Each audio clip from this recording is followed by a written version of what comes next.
Yes. Please, first of all, address to all the members of the board about yourself. Sure, sir. Sir, my name is Fawzia. I am born and brought up in Ghaziabad. I have completed my schooling from Ghaziabad itself, and thereafter I pursued my graduation in BCom Honours from University of Delhi. Thereafter I completed my LLB, that is Bachelor of Laws, from Chaudhry Charan Singh University in 2021. And my hobbies include dancing. And you are pursuing LLM. Yes, sir. I enrolled for Master of Laws in December 2022, and I am currently waiting for my semester second results. Are you enrolled in Advocate Act? Yes, sir. Then you got a certificate. अभी POCSO act पर section 7 पर एक case लो आया था कि साहब skin to skin touch होना जरूरी है. What are the main functions of Gram Panchayat? Sir, Gram Panchayat Act governs the functions of Gram Panchayat.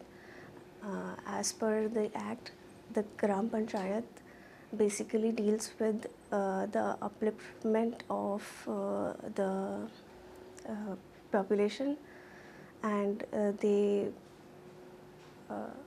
I'm sorry, sir.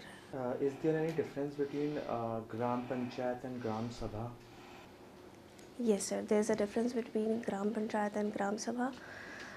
Gram Panchayat is the executive body, and Gram Sabha includes all the members, including the members of Gram Panchayat as well. Everybody who is enrolled under the electoral roll is included under Gram Sabha.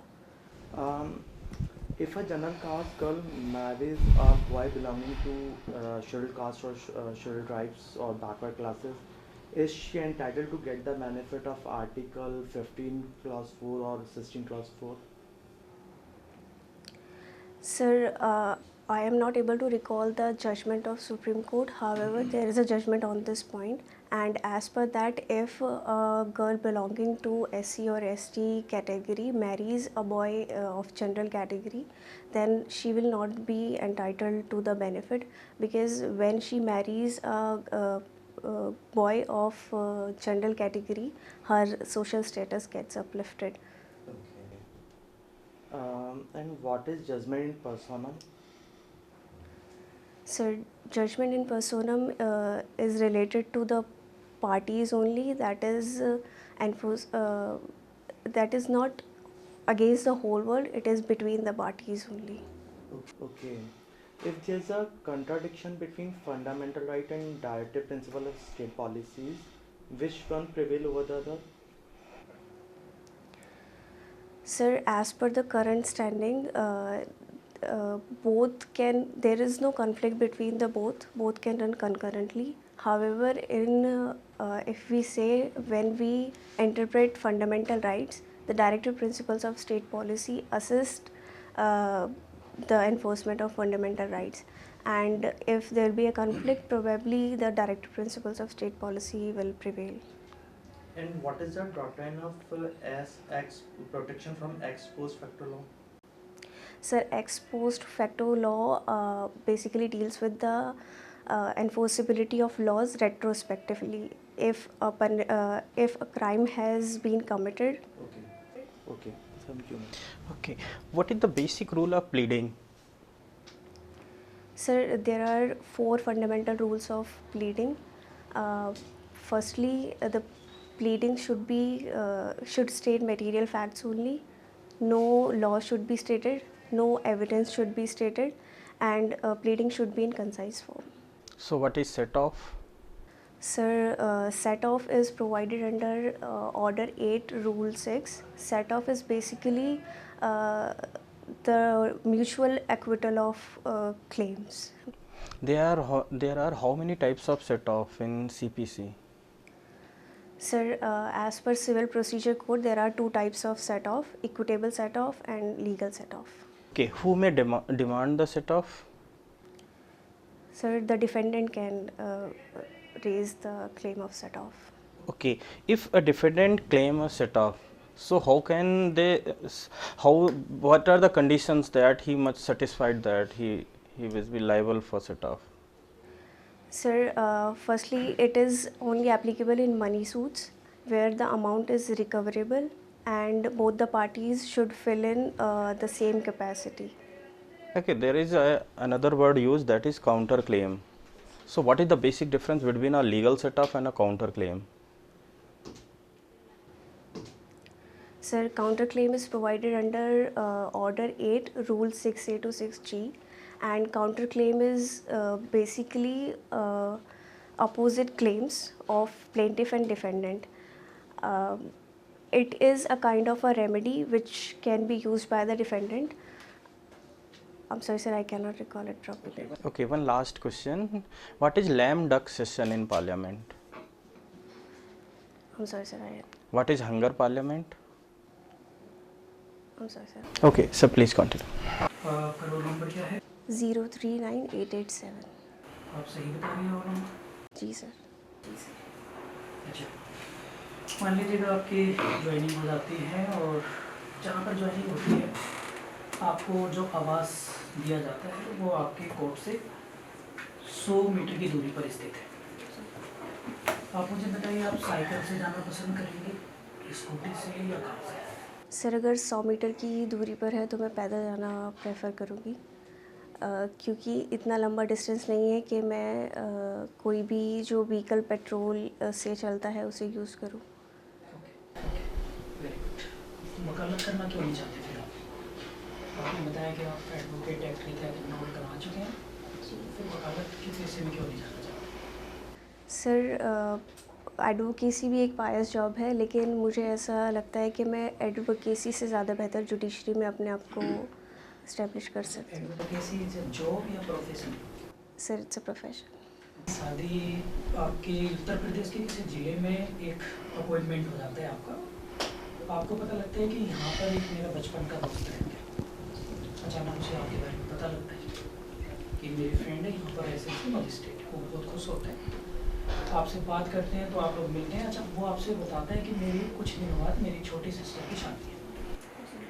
आपको भी अच्छा लगता है और आप उसका सम्मान करते हुए कहते हैं कि ठीक है, मैं शादी में आपकी ज़रूर आऊँगी, और इस इन बिटवीन 2-3 महीने में आपकी और दोस्ती उससे अच्छी हो जाती है।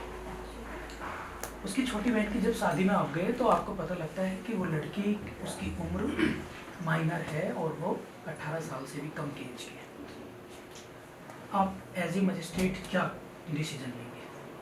लड़की जो है वो माइनर है, तो as per the laws in India minor की शादी अगर होती है तो वो एक ऑफेंस है। तो उसके रिगार्डिंग मैं अपने फ्रेंड से उसके बारे में बात करूँगी और उसे शादी को रोकने की कोशिश करूँगी। चलिए, आपकी वीकनेस क्या है? सर, मेरी वीकनेस ये होगी, मुझे जल्दी से किसी के ऊपर ट्रस्ट नहीं होता है। मैं कोशिश करती हूँ कि अगर किसी ने मुझसे कुछ कहा है तो मैं उसे अपने तरह से वेरीफाई करने की कोशिश करती हूँ। और आपकी स्ट्रेंथ? सर, मेरी स्ट्रेंथ ये होगी कि मैं बहुत ज़्यादा फेयर हूँ और मेरे अंदर पेशेंस है। ओके। भारत में लगातार जो केस पेंडेंसी बढ़ती जा रही है, उसको कम करने के लिए कोई 2 एडवाइस दीजिए आप। सर, सबसे पहले तो जो पेंडेंसी होती है उसको हटाने के लिए हम और कमीशंस, अपना जो वर्क है उसको थोड़ा डेलीगेट कर सकते हैं, जो डेलीगेट हो सकता है। जैसे कि अगर विटनेसेस के जो बयान हैं उन्हें लिखने के लिए हम कमीशन इशू कर सकते हैं, या फिर किसी और जो पर्सन एलिजिबल है उसको अपना काम डेलीगेट कर सकते हैं। दूसरा, फास्ट ट्रैक कोर्ट्स जो चल रहे हैं उनके रिगार्डिंग और इंफ्रास्ट्रक्चरल चेंजेस कर सकते हैं। ये बताइए कि भारतीय संविधान के अनुच्छेद 19 में कुछ स्वतंत्रताओं का जिक्र किया गया है, कौन कौन सी स्वतंत्रताएं हैं वो? सर, अनुच्छेद 19 के अकॉर्डिंग हमारे संविधान में 6 तरीके की फ्रीडम्स के बारे में बताया गया है। सबसे पहले है freedom of speech and expression, उसके बाद है फ्रीडम टू असेंबल पीसफुली, उसके बाद है फॉर्म यूनियंस, और उसके बाद है मूव फ्रीली, और उसके बाद है सेटल कर होने के लिए किसी भी देश के कोने में, और उसके बाद है अपना कोई भी प्रोफेशन या ऑक्यूपेशन करने के लिए फ्रीडम। चलिए, ये बताइए कि हम लोग सीआरपीसी में समन्स पढ़ते हैं और वहाँ पर एक प्रावधान साफ तौर पे लिखा गया है कि the summons can only be served to the adult male member of the family. क्या आपको नहीं लगता कि एक जेंडर बायस्ड ऑब्जेक्ट है लेजिस्लेचर का? और क्या इसका कोई अल्टरनेटिव है कि अगर अडल्ट मेल मेंबर फैमिली में अवेलेबल ना हो, क्योंकि फीमेल को हम दे नहीं सकते हैं जब तक कि उनका खुद का नाम ना हो, तो क्या अल्टरनेटिव ऑप्शन है समन्स को सर्व करने का कोई और? सर इसके ऊपर सुप्रीम कोर्ट का एक जजमेंट है, मैं माफ़ी चाहूँगी अभी मैं रिकॉल नहीं कर पा रही हूँ उसका नाम, लेकिन उसमें कहा गया है कि हम फीमेल को भी दे सकते हैं जो अडल्ट मेंबर हो फैमिली की। ये बताइए कि जब कभी भी कोर्ट वारंट को इशू करती है तो सबसे बेसिक चीज़ वो अपने दिमाग में क्या रखती है? सर वारंट को इशू करने का जो मकसद होता है वो अक्यूज़्ड की प्रेजेंस को कोर्ट में निश्चित करना होता है, और वारंट जो इशू होते हैं वो डुप्लिकेट में नहीं होते हैं, सील्ड होते हैं, साइंड होते हैं, लेकिन ये सिर्फ कैंसिल हो सकते हैं या फिर हो सकते हैं या फिर एग्जीक्यूट हो सकते हैं। चलिए, तो ये बताइए कि अगर किसी व्यक्ति के खिलाफ एनबीडब्ल्यू इशू हो गया है, नॉन बेलेबल वारंट, तब तो पुलिस के पास कोई ऑप्शंस हैं सिवाय उसको गिरफ्तार करने के, तो उस व्यक्ति के पास अब क्या विकल्प हैं? वो कैसे गिरफ्तारी से बचेगा? Because that person is not interested to arrest. Sir, if NBW non-bailable warrant have been issued for any of the accused, then he can surrender and get appeared in the court. But अगर surrender करेगा तो गिरफ्तार हो जाएगा court में, तो कोई option तो उसके पास होगा ना? क्या एनबीडब्ल्यू हायर कोर्ट से या हाई कोर्ट से कैंसिल हो सकता है? क्या उसको बीडब्ल्यू में कन्वर्ट किया जा सकता है? Sir, I'm sorry, मुझे अभी ओके, ये बताइए भारतीय संविधान में जो संशोधन की प्रक्रिया है वो कितने चरणों से होकर गुजरती है? सर किसी भी आर्टिकल को अमेंड करने के लिए अमेंडमेंट की 3 प्रक्रिया हैं इन टोटल, लेकिन अगर हम 368 आर्टिकल की बात करें तो सबसे पहले कोई भी मोशन रहेगा अमेंडमेंट के लिए उसे लोकसभा में प्रेजेंट करना पड़ेगा, उसके बाद राज्यसभा में, और उसके बाद प्रेसिडेंट का एसेंट होगा, और अगर वो मेजर चेंजेस हैं जैसे कि 368 में ही अगर चेंज करना है तो उसमें 1/2 ऑफ द स्टेट का भी इनपुट रहेगा। चलिए, आपसे मेरा आखिरी सवाल है कि what are the sources of the Muslim law? Sir, there are 2 sources of Muslim law, primary sources and secondary sources. Primary sources include 4 sub-sources. First is Quran, Hadith, that is Hidayah, then Qiyas, and then is Aql. And secondary sources include judicial precedents and the court-made laws. आप जानते हैं कि judicial magistrate को या जजेस को उत्तर प्रदेश में 50 litre या 75 लीटर पेट्रोल पर मंथ मिलता है। जी। आप बनेंगे, आपको भी मिलेगा, अगर डिस्ट्रिक्ट छोटा होगा तो 50 लीटर। अब आप 100 मीटर आपका हाउस है, रेजिडेंस है, वहाँ से पैदल आप जाते हैं, तो क्या ये 50 लीटर या 75 लीटर पेट्रोल भी क्लेम करेंगे आप? सर मैं अगर व्हीकल यूज़ नहीं कर रही हूँ जिसमें पेट्रोल का यूज़ होता है तो मैं वो क्लेम नहीं करूँगी। इंटर प्लीडर सूट आपने सुना है? जी। जब वहाँ प्लेंटिफ को कहेगा कि आप जाइए अपने एक्सपेंसिव लेके, तो वो जो 2 लड़ते हैं आपस में, उनमें से एक को प्लेंटिफ बना देगा, दूसरे को डिफेंडेंट। और दूसरा केस जहाँ आप केस विड्रॉ कर रहे हैं तो आप तो चले जाएंगे, लेकिन डिफेंडेंट अगर चाहता है कि नहीं साहब मैं लड़ूंगा इस केस को, तो डिफेंडेंट को प्लेंटिफ बना देगा और वो जो भाग रहा है उसको डिफेंडेंट बना देगा, है ना? अच्छा, आपने पढ़ा होगा कि साहब section 36 of CPC stated that the provisions of execution which are applied on to the decree, same apply to the order. It means the order can be executed. So what order can be executed? Sir, order of injunction can be executed. अच्छा, आप हिबा और gift में difference बताइए।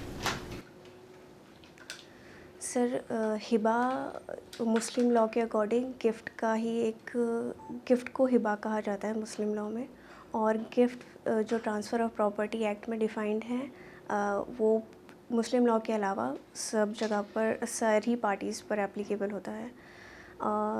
Gift के kinds नहीं होते हैं, लेकिन हिबा में 3 तरह के काइंड्स दिए हुए हैं, हिबा, हिबा बशर्त लिवाज और हिबा लिवाज। गिफ्ट के लिए 3 चीज़ें ज़रूरी हैं, declaration, acceptance and delivery of possession. ठीक है, अब हिबा में तीनों चीज़ें ज़रूरी होती हैं, गिफ्ट में थर्ड एलिमेंट नहीं होता। जब आप गिफ्ट पढ़ेंगे टीपीए में तो declaration and acceptance is sufficient, there is no need to deliver the possession. हिबा में डिलीवरी ऑफ पोजेशन मस्ट है। ठीक, एक और सवाल बता दीजिए कि क्या मुस्लिम लॉ में ऑरल विल किया जा सकता है? जी सर, मुस्लिम लॉ में ओरली विल।